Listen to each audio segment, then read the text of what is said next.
Dorothy Allison was the keynote speaker for the GCLS conference in New Orleans. This video was originally recorded on Saturday, July 25th, 2015.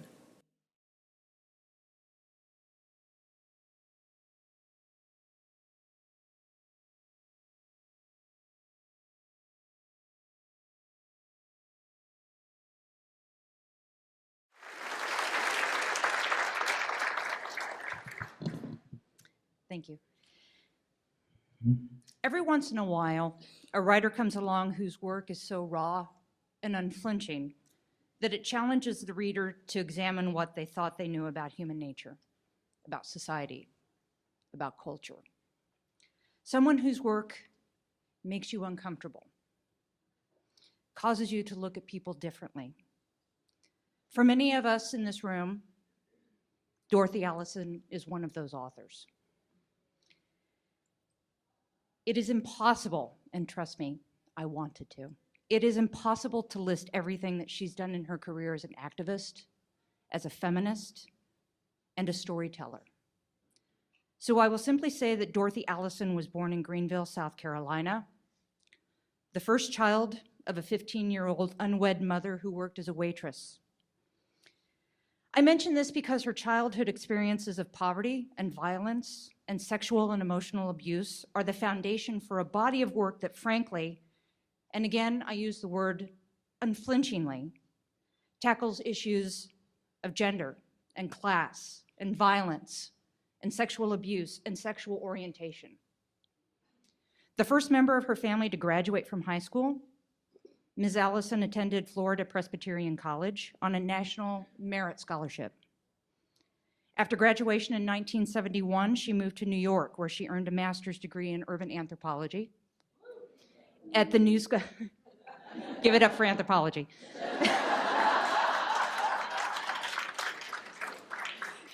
At the New School for Social Research. During the 1970s and early 80s, she was a writer and editor for a number of early feminist and lesbian and gay journals, including Quest, Conditions, and Outlook. During this time, she was also deeply involved in lesbian feminist activism, helping found the Lesbian Sex Mafia, a support group for lesbian, bisexual, heterosexual, and transsexual women engaged in consensual bondage, discipline, sadomasochism, and alternate gender identities. Though she is perhaps best known for her largely autobiographical novel, Bastard Out of Carolina, which was published in 1992 and was a finalist for the 1992 National Book Award, among many others. She first gained attention with the 1983 publication of a poetry collection titled The Women Who Hate Me. The work honored and scrutinized her self-described, and I quote, white trash background and sexuality. It also outraged feminists because it lauded promiscuity, sadomasochism, and butch femme roles. In 1988, she won 2 Lambda Literary Awards for a short story collection titled Trash. In the preface, she writes that the collection is, and again I quote, the condensed and reinvented experience of a cross-eyed working-class lesbian, addicted to violence, language, and hope, who has made the decision to live. Other works include Skin, talking about sex, class, and literature, which was an essay collection that won the American Library Association's Gay and Lesbian Book Award, a memoir, 2 or 3 Things I Know for Sure, which was named by the New York Times Book Review as a notable book of the year, Cave Dwelling, published in 1989, which was her second novel that was a New York Times bestseller and a prize winner and adapted for play and movie. In addition to her writing and activism, Ms. Allison is also a passionate educator who has had a number of residencies and visiting professorships at different universities, including Emory, Columbia College, and Davidson University. She is also the founder of the Independent Spirit Award to support writers who help sustain small presses and independent bookstores. And in 2007, she was awarded the 2007 Robert Penn Warren Award for Fiction. Her forthcoming novel is She Who, and speaking to us today on the genuine process of writing in a presentation titled Writing for Its Own Sake, How the Collapse of Print Publishing Will Shape the New World of Storytelling. It is my honor and my privilege to introduce Ms. Dorothy Allison.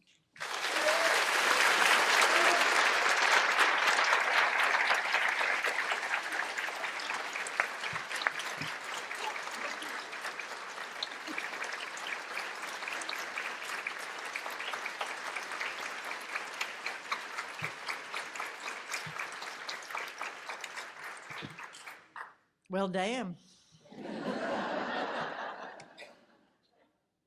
Where'd she go? Okay. It's amazing. They just disappear on you. Women are like that. Bitch scared the hell out of me before I got here, you know. She sent me this letter and she sent pictures of me that she had found. And I'm quite sure she had to do some serious research to find these pictures from 1981. It's 2015.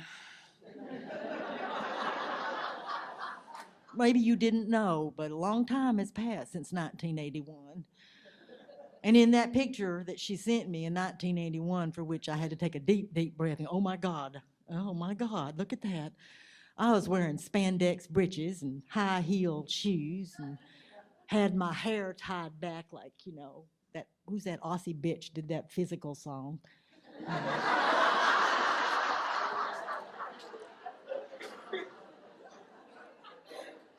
She sent me this picture and I looked at it and I was like, I can find her and kill her.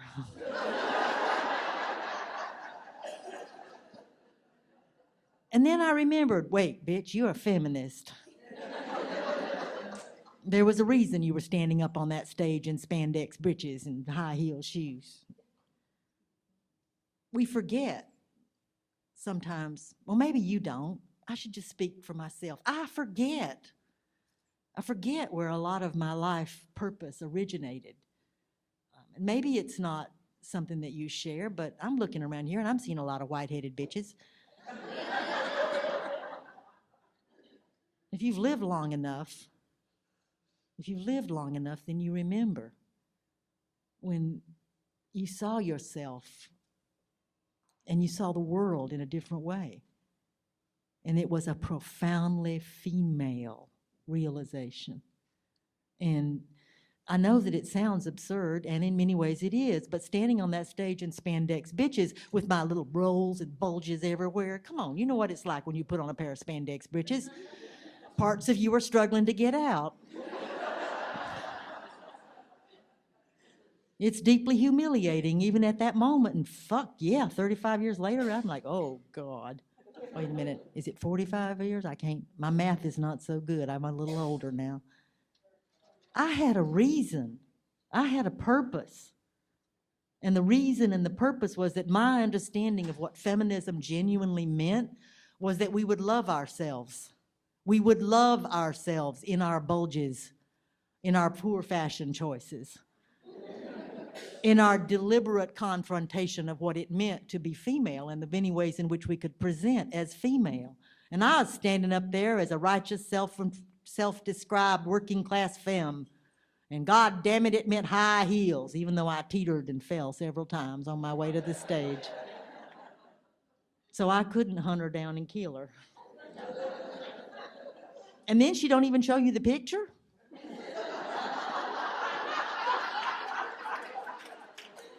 I have engaged in this act of self-revelation and you don't even know how tender and pitiful it is? Well, damn. Do some research. I'm sure that shit must be on the web somewhere. Which, of course, has nothing to do with what I came here to talk to you about. Except where it does. Except where it does. So I did write a speech, and it is in the way of the world that I almost never deliver the speech I wrote. That's because I tend to listen. Something I share with a lot of you. I've been listening to you read stories. I listen. I know. Damn. You know, the world is ghettoized. There are like these major divisions. You know this. Some people actually make money from their books. That's in another reality. Not here at the Hilton. Maybe over at the Marriott.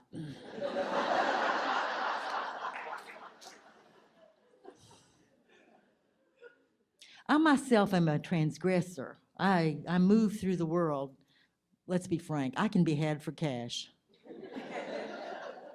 And for most of the last 30 years, I've been going from little college to little college, little literary organization to tiny, tiny, struggling lesbian and gay center in small colleges. They pay me a small amount of money and I charm the shit out of people. Prior to scaring the shit out of people. I'm always aiming towards scaring the shit out of people. But I move.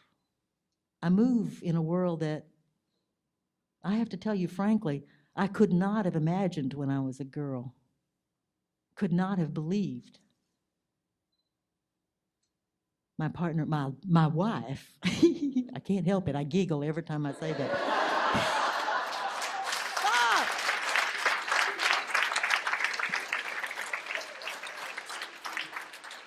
Oh, Alex has said, we got to get divorced so we can sin again. She's like, when did we become street legal? When did we intend to become straight legal? We never. That was not what we were in the game for. No, we just fell madly in love. She took me by the throat and made me believe it was worth my life to open my legs to her. You know what I'm talking about? Yeah, I'm one of those. High femme. Well, actually, low femme. I don't do lipstick that well. I smear this shit. But there I am, moving between the worlds. I've won literary prizes. You think that'll get you something? Right. It'll get you an invitation to a small college. I make my living one small college at a time. But that means I move in a realm of the world in which I have friends who are airport writers. You know about airport writers? They own 2 houses. By airport writer, I mean people who, when you are running from one plane to the other, there'll be a rack of books, and their books are there in paperback. They tend to have movies. Movies actually pay for houses. That's why they all have more than one. I'm talking about people like John Saul. Did you know that John Saul, there are pictures of John Saul on the internet. You can go look him up. He's a tall guy with graying hair and a trench coat. John Saul is 2 gay male lovers. They're friends of mine. They're kinky as hell. They drive around the country in a big old RV the size of a goddamn cruise ship, and that they occasionally loan to Whoopi Goldberg because she hates airplanes, and they tell you Whoopi Goldberg stories. I gather Whoopi does more than fart in their RV. The trick is John Saul, the one they take pictures of, is like 6'1", big burly guy. Looks like the kind of man that writes novels about the death and disappearance of small children, which is what many of his books are about. But the guy that does most of the writing is a troll. And that's Mac. And he is about 4'8" and weighs about 400 pounds. Kind of rolls through the room. Near as I can tell, he mostly writes the books. They have this whole thing that, you know, I assume you're not going to take these tales out of here.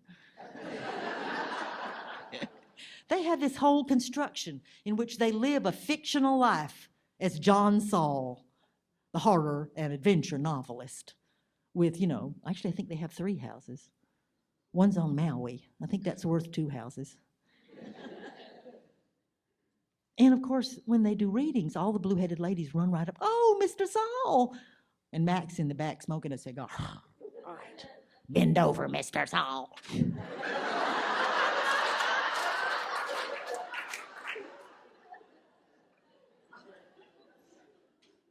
Wandering around here yesterday, I kept thinking about these boys and the creation of a fictional persona, which is to say your identity as a writer.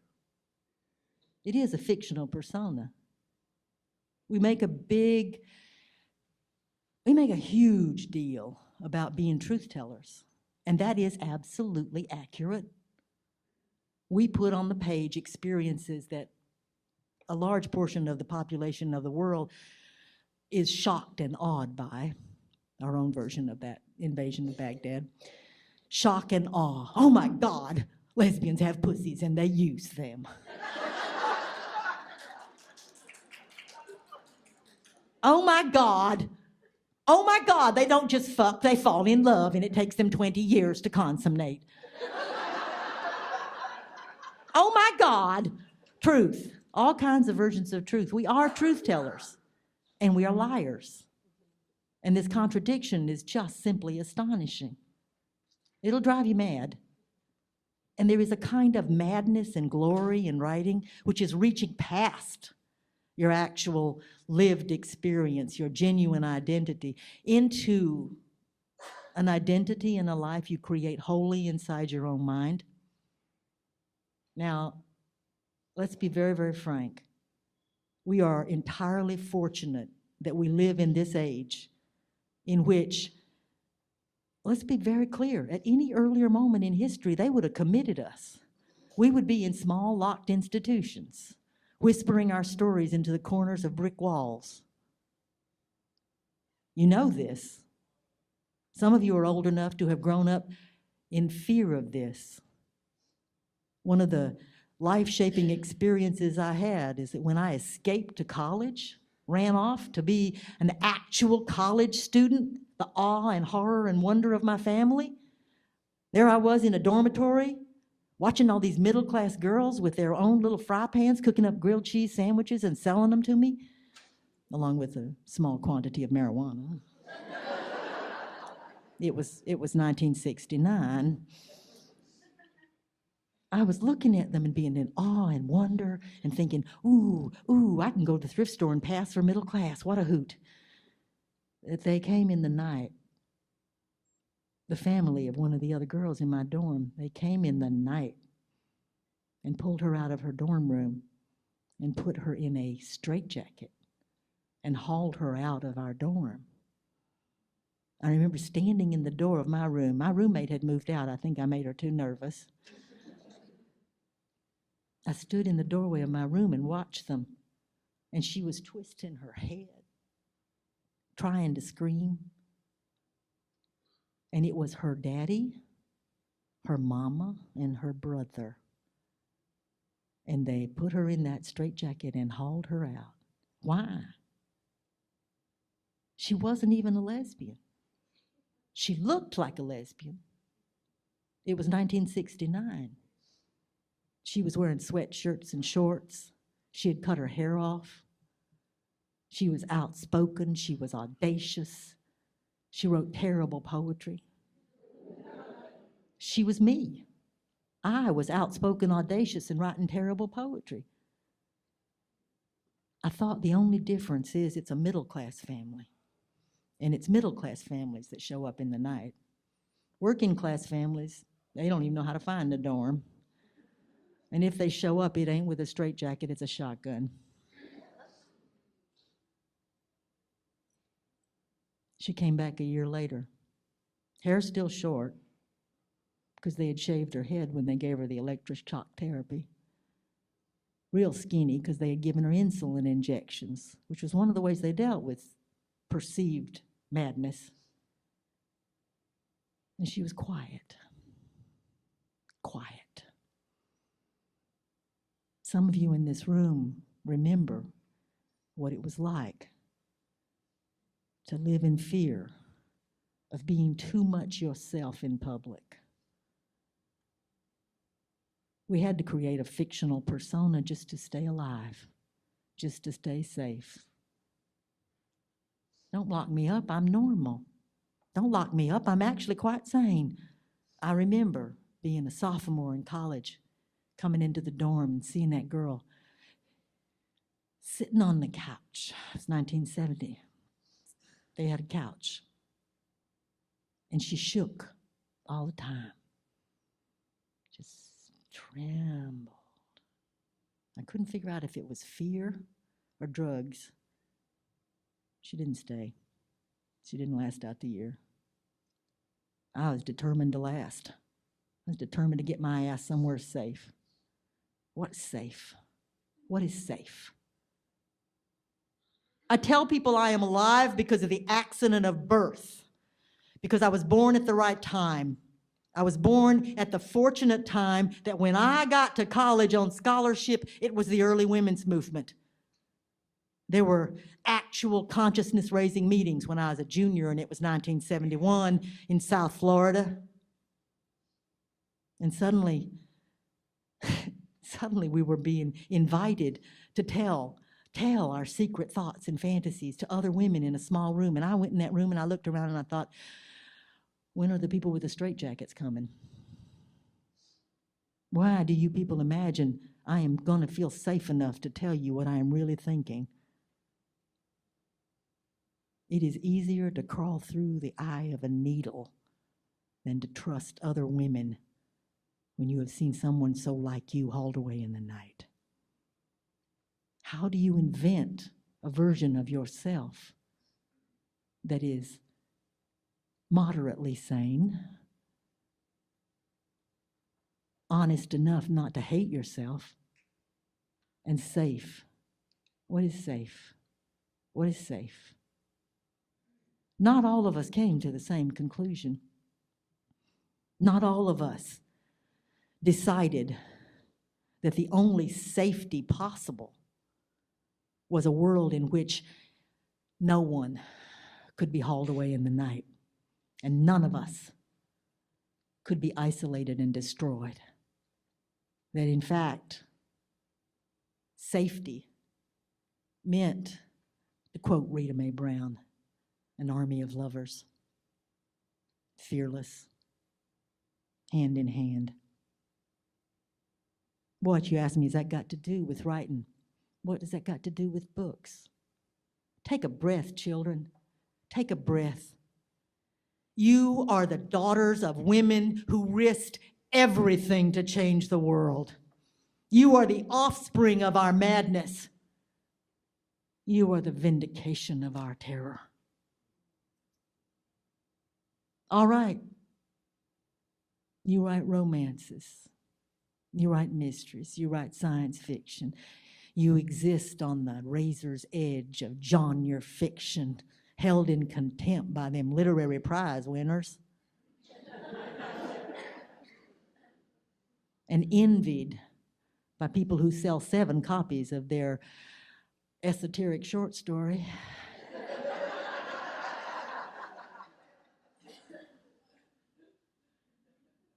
But what you have done, what we have done, is create a nation. Look around. This is your tribe. These are your people. All right, we're a little wider than the norm. We're lesbians. We give each other permission to eat beignets and lick sugar donuts. I don't know. This is our nation. Print publishing, the world I move through, there's this differentiation between print publishing, which is that I give you an actual physical book, and media publishing, which is, you download it. Or, I'm not even sure some days. Somebody tells me you can get short stories for $1 a hit on iTunes. I'm planning to make my living writing unfinished erotic masterpieces. $1 at a time. I've written for the women's magazines. It's $1 a word. That ain't bad. That's, you can get $3,000 if you write long. Of course, they do tend to limit you. Oprah cut me to 150 words, and that ain't much cash. Are we writing for cash? Were you under the illusion you could make a living with your erotic mysteries? I am a drink of cold water. I am black coffee. I am here to tell you you better take a deep breath and think hard about how you're going to shape a life with this terrible, terrible habit you have developed. Writing stories is like scratching chicken bites.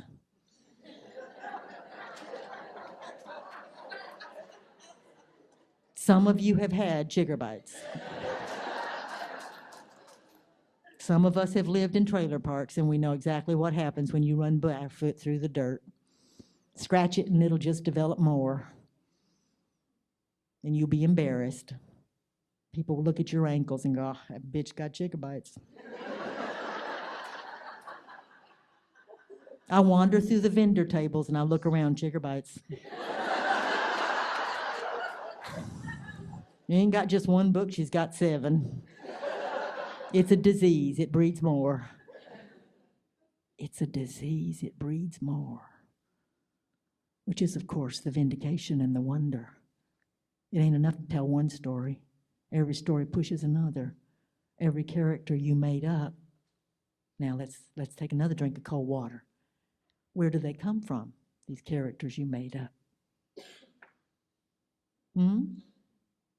Did she not fuck you right and you're going to revenge yourself on the page?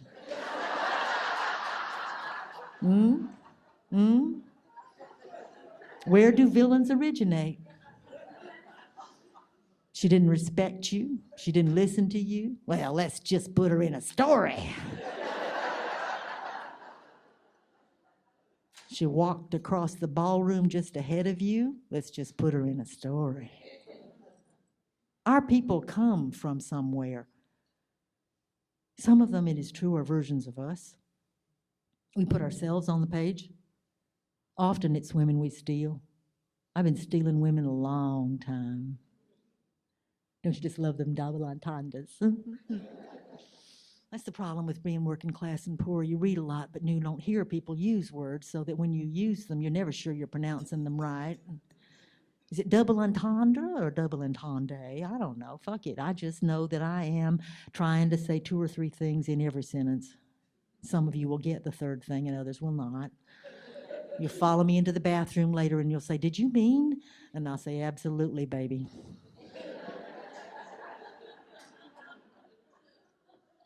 We steal people. It is licensed theft. You have to be a little careful because there are infamy laws and you can be accused of defaming people and they will charge you money. A lot of copyright law and licensing at this point is based on poor Stella got her groove back. You know what I'm talking about?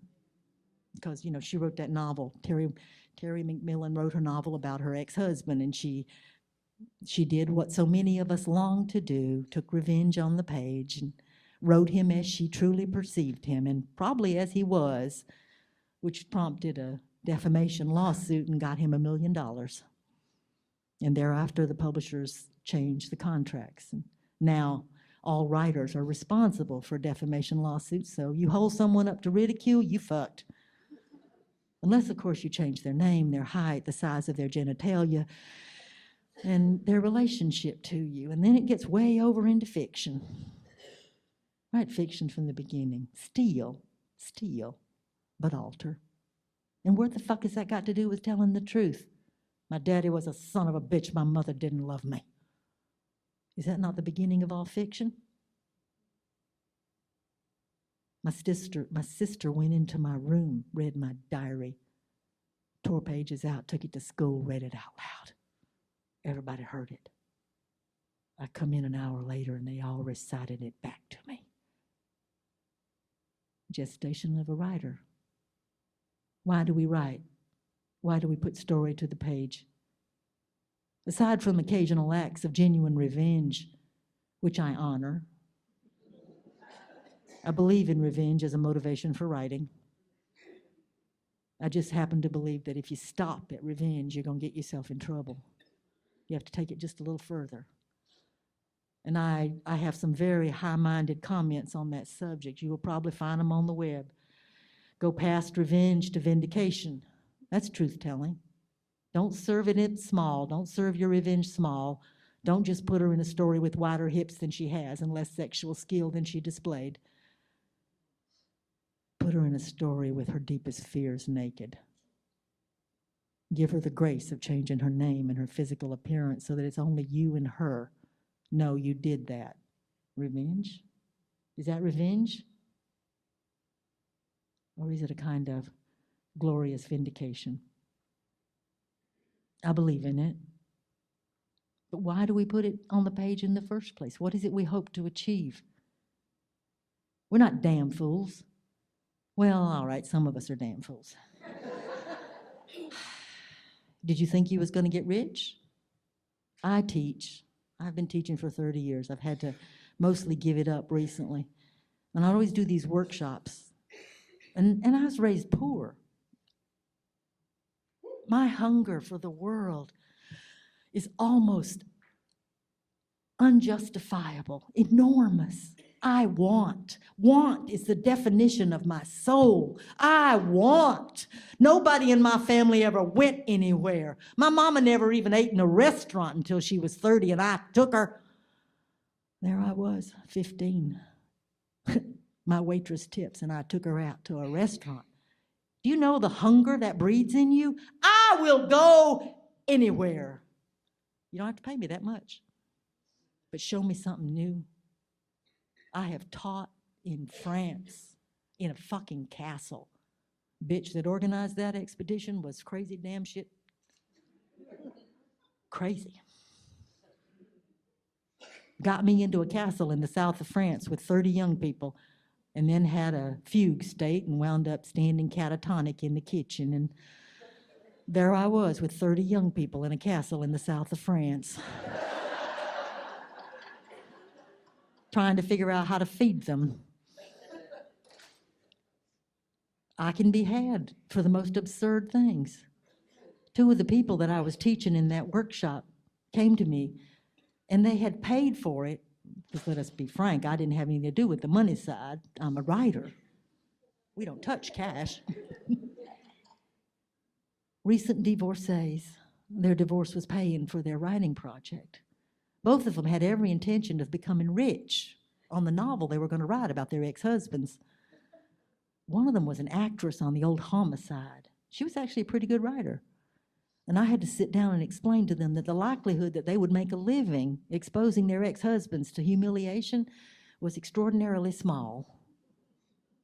And they were like, well, what the fuck are we here for? You're supposed to know what you're doing. You're supposed to tell us the secrets. I'm telling you the secret.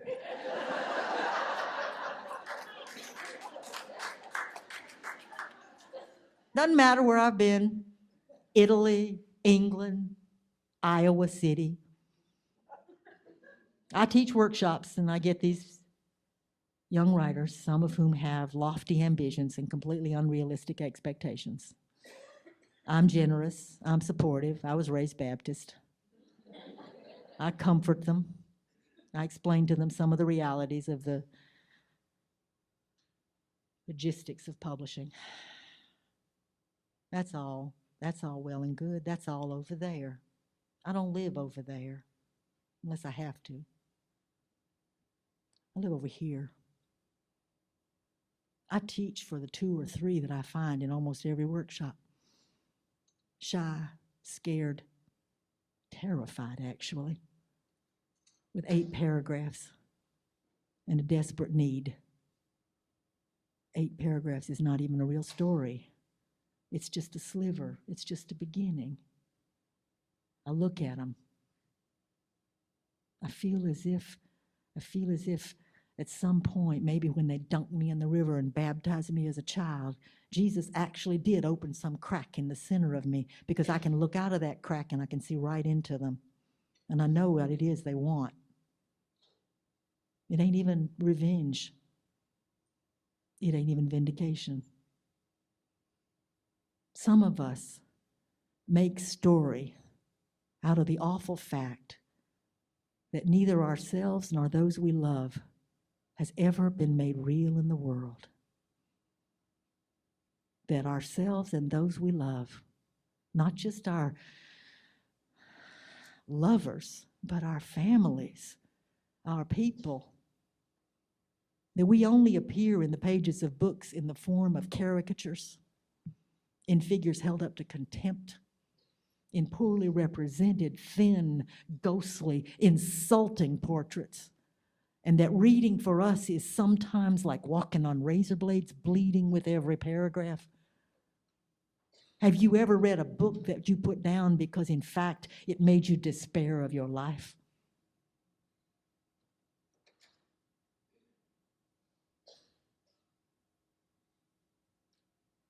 What you want after that is somehow, someone to give you the story in which you and those you love are treated with respect, in which you and those you love are made close to real. Better than cash, better than revenge. Somehow, some small measure of respect. How does that happen?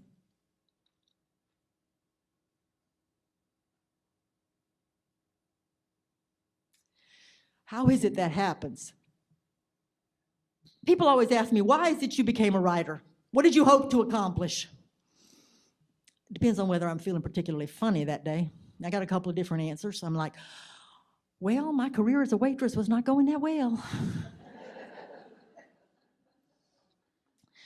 Or my career as a junior high teacher wasn't going that well. I did that briefly. Actually, I was a substitute teacher.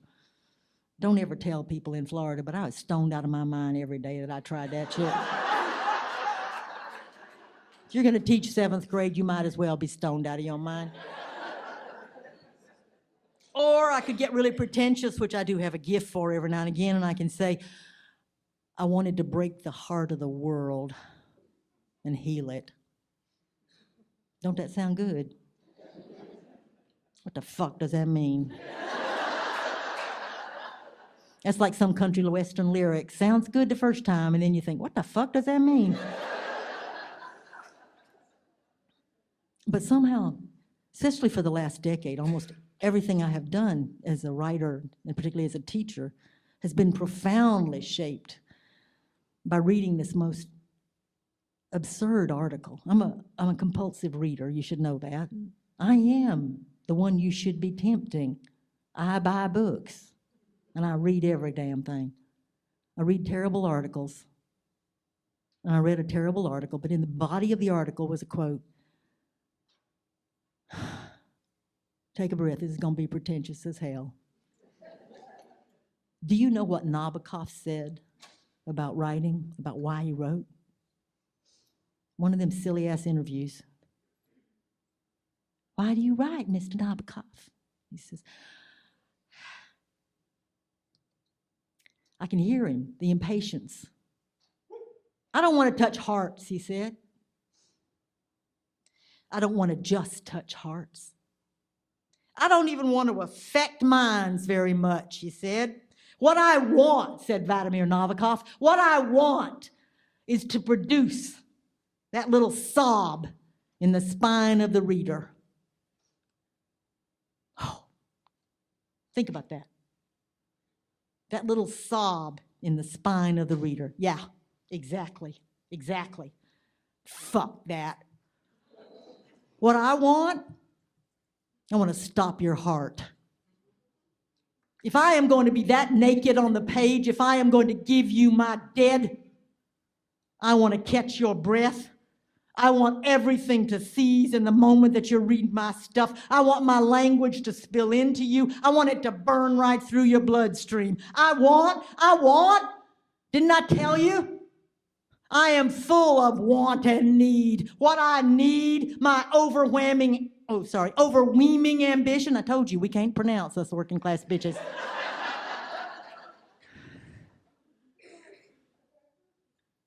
What I need, what I want to live forever. They've been trying to kill me since I was 4 years old. Some of you know what that's like. You survive people trying to kill you when you were a small child, you grow a desperate need to live. Till I was 20, I couldn't go into a room without looking for the way out. I couldn't sleep in a room without planning 2 exits. Everywhere I went, I was always looking for what can I put between me and the ones who will destroy me. Some of us, that's how we come up. And I want to live. But that is such a small way of saying, I write to live forever. I want everything I put on the page to stay alive. I want my books. I want my words. I want my version of the world to dominate.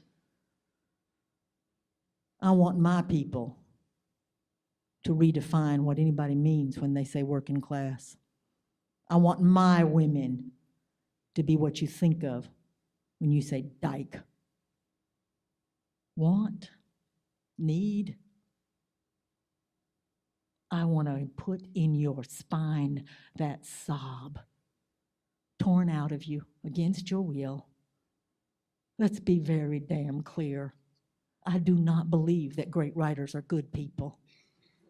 I know. Alice Walker said a bad person can't write a great book. Well, a bitch is wrong. It is one of the revelations of my life that having won a few literary prizes, I got to meet some of the great writers. And some of them are shits. Sorry to tell you this. Nobody who ever met James Dickey would believe that only great people can write well. That man was a dog. I remember, I was in London. The Brits have such a fascination with Southern writers. And they have so many illusions. They're fascinated by Elvis and they all think we're related to him. And they gave, a week-long examination of the South. And they invited a bunch of us Southern writers, and I get to go there. I showed up, and Lord God, here are all these other queers. Hey, Randall, wow! It was kind of fun. But of course, they're Brits. So they divided the week up into white people and people of color.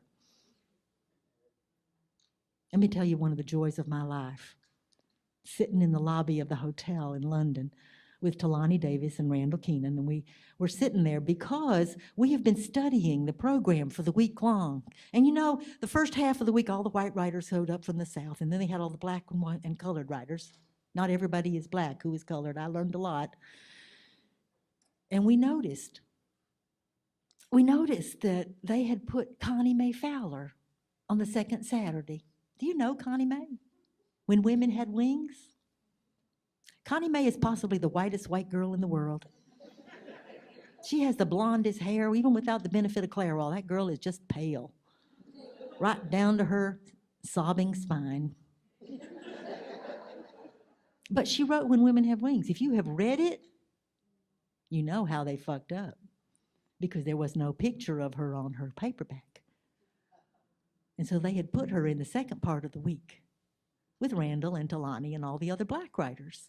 We sat in the lobby waiting.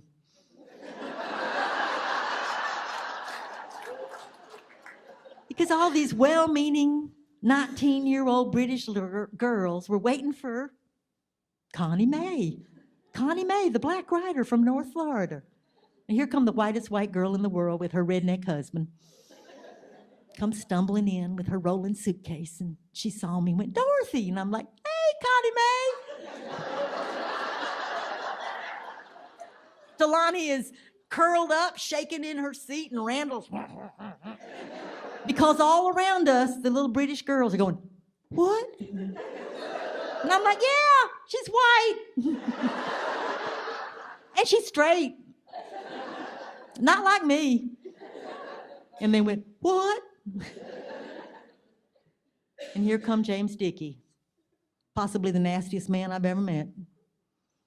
He brought his wife in. You're not going to tell nobody anything I tell you, right? He brought his wife in. She was possibly the second whitest girl in the world, third skinniest. Took her upstairs, give her shot of heroin, and come back downstairs. All them little 19-year-old Brits throwing themselves at him. He liked young women. He liked them a lot. And I'm staring at him and thinking, this is a dog. I've been to the University of South Carolina. I have met female students he's treated like animals.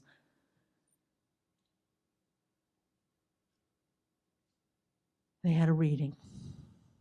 Here come Talani, who's wonderful. Here come me. I was all right. I was a little scared. The Brits make me feel uncomfortable. They can't cook.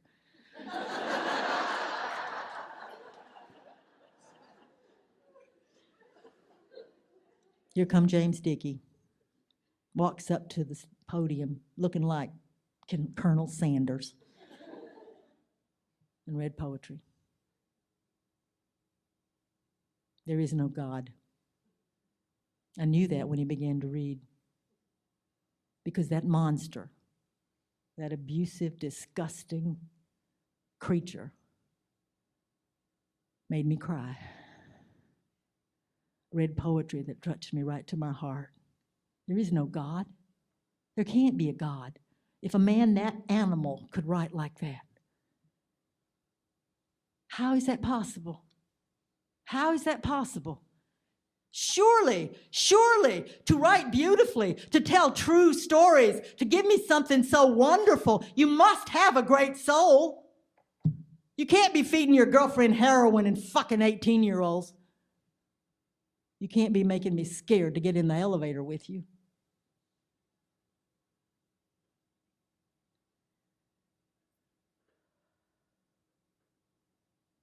The world is big and mean, and talent is ruthless. Talent is ruthless. And it is not the defining characteristic of great work. But there are moments. What's the other side of that? What's the other side of that? James Dickey, the monster, who can write a poem that'll break your heart, make you sob till you can't stand yourself. What's the other side of that? The other side of that is teaching young people who come to me, desperate to live, wanting to make great story, wanting to put on the page story, and somehow to live forever. And then they show you what they have written.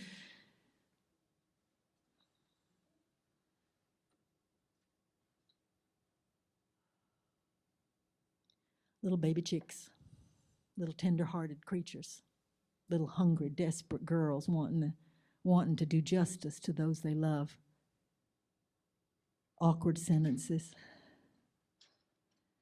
predictable, flat language. Sometimes I have met young writers who so desperately want to be good, who are willing to do anything. Do I have to wrap my heart in razor, they say? Do I have to cut my knees open? Do I have to bleed and walk and beg and borrow and embarrass myself? What is it I have to do? Do I have to praise Jesus? Do I have to drink whiskey? Is it cocaine? Is it cocaine? Is it cocaine and whiskey? What is it I have to do to be good?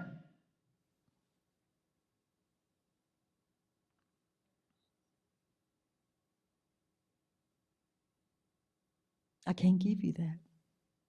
I can make you better. I can show you the path through humiliation to discovery.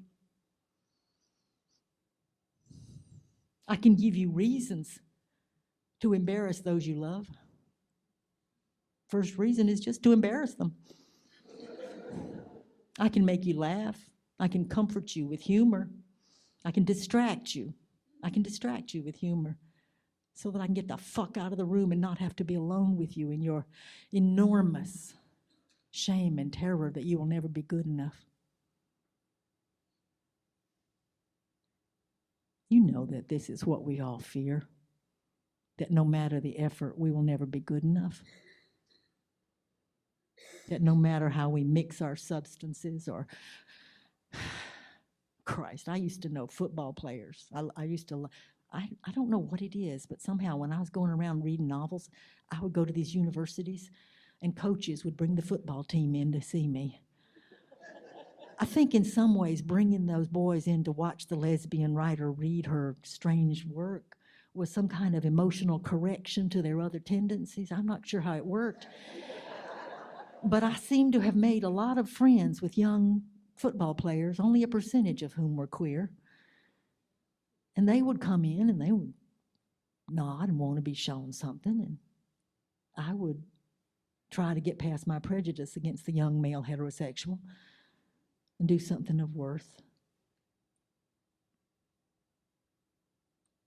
They wanted something that would be real on the page. They wanted some version of truth, and I'd try to give it to them. Shocking. So much easier for me to talk to girls. So much easier for me to talk to lesbians. I felt as if I had suddenly been taken to the zoo and shoved into the manatee pit.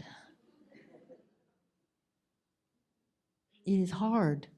It is hard to reach across your prejudices and take seriously young men whom you have mostly caricatured in your own mind.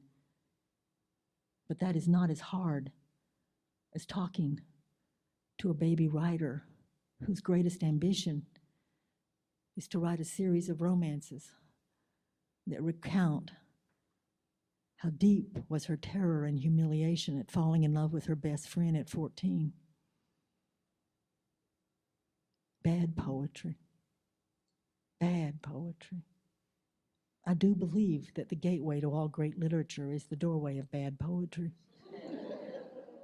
And I am completely sincere about this. I know that it's funny as hell. But the truth is that everything I write begins as bad poetry. It is my compulsion to be taken seriously and to do something of worth that makes me rewrite and hone and cut and reshape and shape the poem into narrative and take the narrative longer. I tell people I write the accordion technique, which is write, cut, write, cut. You do that 30, 40 times, you got something decent. Most people are only good for 8 or 9. That's the difference between genre writers and literary writers. Genre writers, 8 or 9 revisions for most of us. Literary writers, bastard was 39 drafts to get it right, to risk humiliation, to push through. Let me tell you the terrible thing. Good. You're not leaving. Take a breath, we'll bring in food. This is a terrible thing.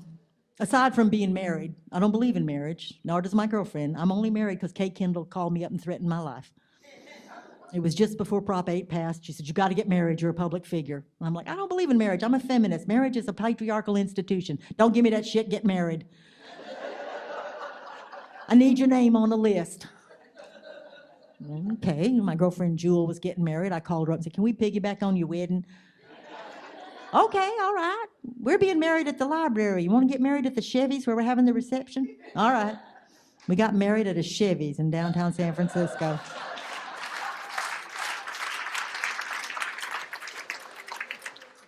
It was really a vindication and saved my life because for the last three years for that, 3 years before we got married, my son had been dragging me off to thrift stores to look at wedding dresses. He wanted us to get married. My son is a little bit of a romantic. Oh, fuck it, he's queer. All young adolescent male queers are romantics. He kept showing me elaborate tulle dresses, and I'm like, I don't think I can get Alex into that. Not a chance. I married a very butch girl. No, it's for you. I ain't getting into that. We got married with my son standing up between us. We looked like a goddamn image of the phallic trinity. Charles is 6'3" and 230 pounds now. It's been a few years, but he was still taller than we are. It looked pretty funny. Pretty funny. I ruined that kid. There's no way to explain this to you, but for years, my major corrupting influence on my son was that when they did American Idol, I'd grab a whole bunch of popcorn and a couple of sodas and sit him down on the couch. He'd willingly join me, and we'd watch. Who here has ever watched American Idol? I know, we're terrible people. I should tell you the telling detail. We only watched the first 6 weeks. That was our favorite part. We'd sit on the couch, popping popcorn. Look at that son of a bitch, he thinks he can sing. Ha! Look at that girl. She's in her prom dress. Ah. We were terrible. Terrible. Ah. Just nasty. Nasty. There is no way to justify this except for the fact that we enjoyed ourselves so much. You get these sincere young people. I mean sincere. Who told you you could sing? My mama told me I can sing. Let's hear you. Ah! Voices cracking, pitiful, pitiful, pitiful. You know, you've got, even if you haven't watched it, you know how it works. The entire program is designed to take you from deep humiliation to some sort of vindication. Some sort of vindication. We actually only wanted to watch the deep humiliation. And that's all we ever did watch. My son and I, we like watch the first 6 weeks, popcorn, Coca-Cola. Oh my God! Ah! And they, the fun part was they would sing versions of songs we thought we knew. Somehow they'd lose track of the actual lyrics and make up their own. I was always impressed. But give me back my bullets. Terrible, terrible country western songs coming out of the mouth of young girls from Brooklyn. It was just awful. Just completely terrible. And then after 6 weeks, we lose interest and go back to watching Timothy Oliphant walk across parking lot unjustified. I'm convinced that Timothy Oliphant began life as a girl. I couldn't be so attracted to those hips if they had not at some point had a female incarnation. But I never did watch the rest of it. But it is the fact of my life that I travel a lot and I wind up in motels with insomnia. Choice is to write or channel surf. What do you think I do? And it is a gift of God that at some point, channel surfing, I think I was in Albuquerque, which they had told me was a book town. They lied.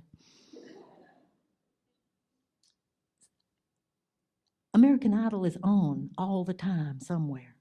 The reruns are playing on late night television somewhere. And somehow, by sheer dint of God's intervention, I wound up watching one of the finale shows. And actually, I recognized some of the people who were singing. They had been people that my son and I had howled at a few months before. Completely terrible singers. And somehow in 2 months, they'd lost 30 pounds. They'd had choreographers get them to move their hips a little bit.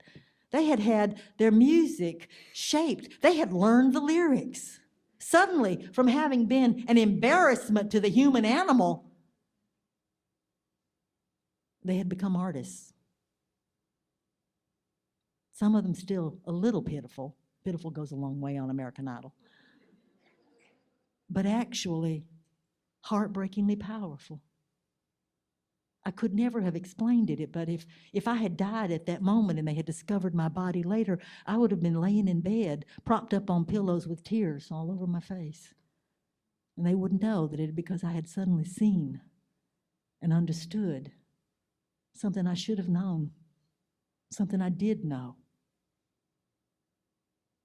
If you are an American artist,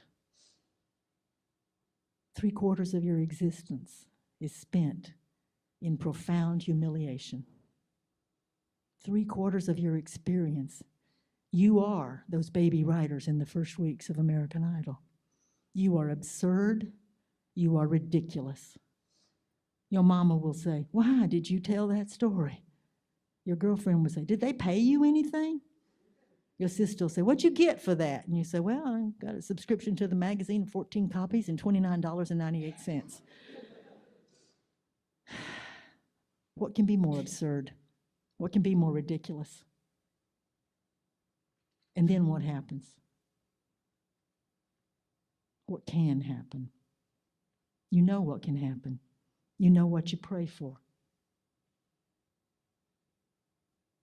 I tell people I'm a Zen Baptist. I was raised in the church. I was Creek baptized. I did kind of walk out when I was 14.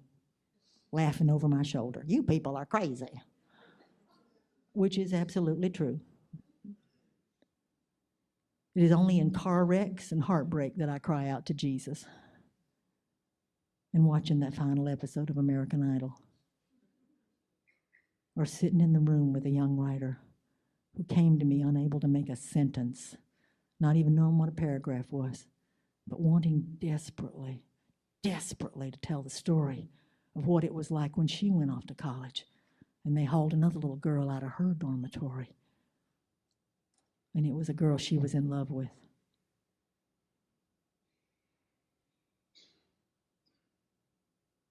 The transition from absurd to glorious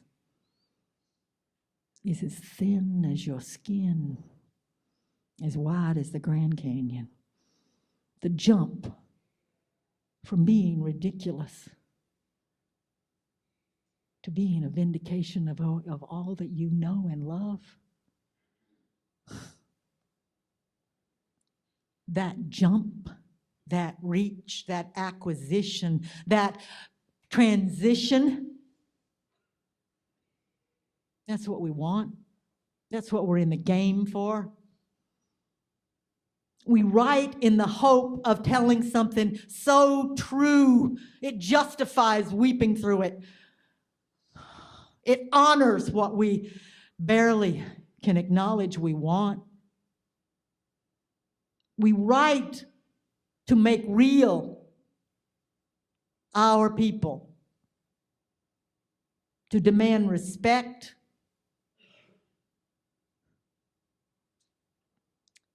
to refuse lies and contempt and misrepresentation. We write for the vindication of years of being absurd. The truth is, to be an American artist is to accept that even if you achieve what you are going for, even if you actually manage to write that book, even if you get people to read it, even if you get people who come up to you and say, oh my God, this is so wonderful. Oh my God, you told my story. Oh my God, oh my God, oh my God. I call them the oh my God girls. They come up to you, they whisper it, oh my God. We know that's what we're going for. That's what we want. We want somebody to come up to us with our book in their hands and go, oh my God. Oh my God. Until that moment, you live in a world of hurt and shame and uncertainty. Your terror at being held in contempt because you are trained to it. You're an American artist. We live in criminal capitalism. My son calls me a communist. I explained to him that his poor education reflects the fact that he doesn't know the difference between a socialist and a communist, and that truly I'm a socialist feminist, and let us discuss this, and he loses all interest. But I don't talk about capitalism, I talk about criminal capitalism. Because in fact, we are a money culture. And our concept of the good and the honored is entirely about cash. How much did you get paid for that? Did you get a really big prize? Did they get you a $10,000 award? You've been named to one of them lists? You a bestseller? How much was your advance? What's the movie rights paying you?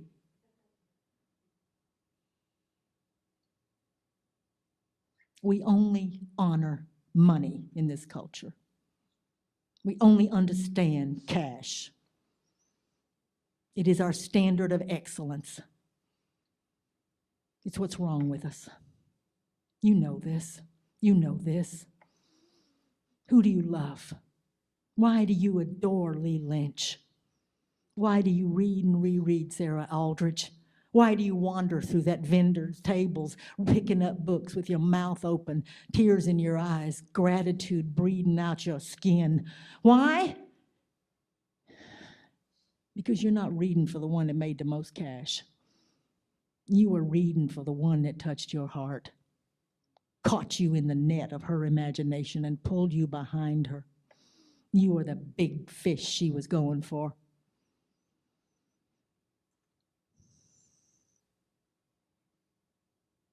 You are the ones going for, trying to catch, trying to make a difference. If you wanted money, that's why God made minute marks. 38 caliber handgun and a small handkerchief, you can make as much cash as you need. Hell of a lot more reliable than publishing books. It's not money you got into this for. No. Many years ago, when I was a baby writer, I used to write for various newspapers in New York City. New York Native, East Village Egg. Partly I would write for them because, well, they would pay me $25 for a review, $50 for an interview. I liked cash. I needed it. I had a tendency to acquire expensive girlfriends. And an adventurous sense of what could be bought at the Pleasure Palace down on the Lower East Side. Money was good, but one of the things I wanted that they allowed me and encouraged me and permitted me to do was to interview writers. I could actually get lunch with Jane Rule in a tape recorder. I used to go to these interviews, and I would ask the usual questions. And how did you come to write this book, Ms. Rule? And what is the root of your imagination? What is your writing life? Do you use a typewriter or that kind of shit? All those questions. I'd get everything that I wanted to put for the East Village Other or whatever I was writing for that day. But buried in my questions was the essential ones that I needed to know for me. How do you do it? How do you buy enough time not to be so exhausted that you can't do this? Because the thing you learn as a writer is that actually, contrary to what they told you, you write better if you're not goddamn exhausted. That actually making story takes just a little bit of time, and you got to steal it from somewhere. Thank God for jobs that you sit down and have access to a typewriter and steal paper. My success as a writer was based on working for the Social Security Administration and various small literary arts organizations that supplied me with paper, access to computers, and pencil and pen and inks. I wasn't exactly a thief. I worked hard, I just borrowed a lot. I wanted to know, how was it they borrowed, these writers whose work I so loved? How'd you manage? The moment that changed my life was interviewing Jane Rule. And she said to me very frankly that she had worked for 25, 30 years, and I actually only got to her writing once she retired. That was the only time she actually had time to do the work. And that they had moved to that island in part because it didn't cost so much to live there, and they could build a life that didn't need so much money. I sat there. I think we were at the Waldorf Astoria in the lunchroom. She was drinking coffee. I was sitting there with a glass of Coca-Cola and a notebook, and my heart was breaking. And I thought, fuck me, I got to get a job as a school teacher. Fuck me, I got to wait 30 years. I can't. I'm too hungry, I'm too desperate, I'm too needy.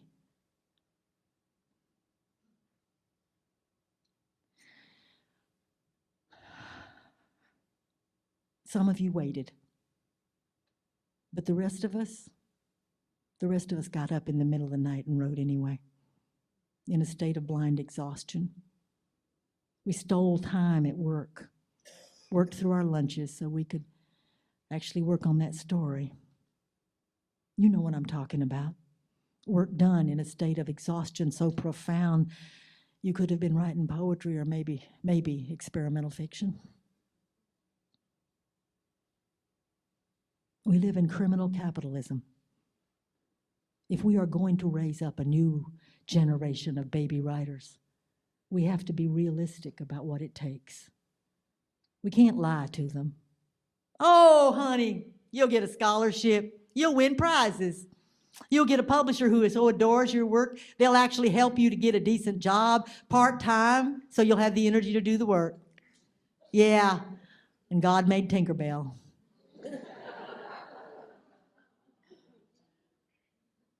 The truth is, to be a writer, for much of my life it has seemed I had to take a vow of poverty. But I was raised poor. I'm not actually that willing to do that. I hate being poor. I hate being dependent and needy and depending on the kindness of strangers. I haven't actually run into that much kindness from strangers where cash is concerned. But I have had to be realistic about scratching my chiggers. I need story. I need to make story. Why do you do that? Why do you do that? To be sane, to claim my own, to make possible a different world in which we are not so misrepresented that we hate ourselves.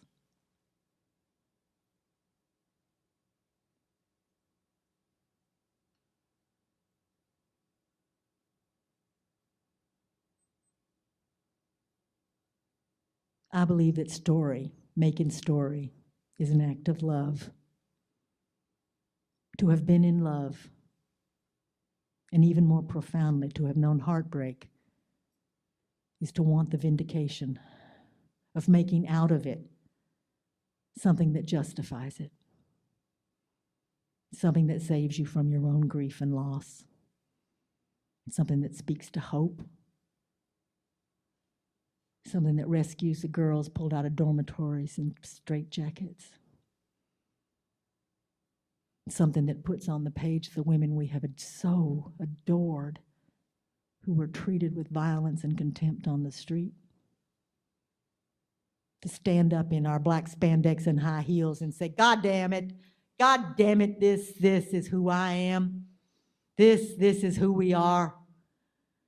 Read my 7, 8 books. Read my mystery series. Follow my romances. Come on, I'm writing a science fiction novel. I'm sure you follow along with it.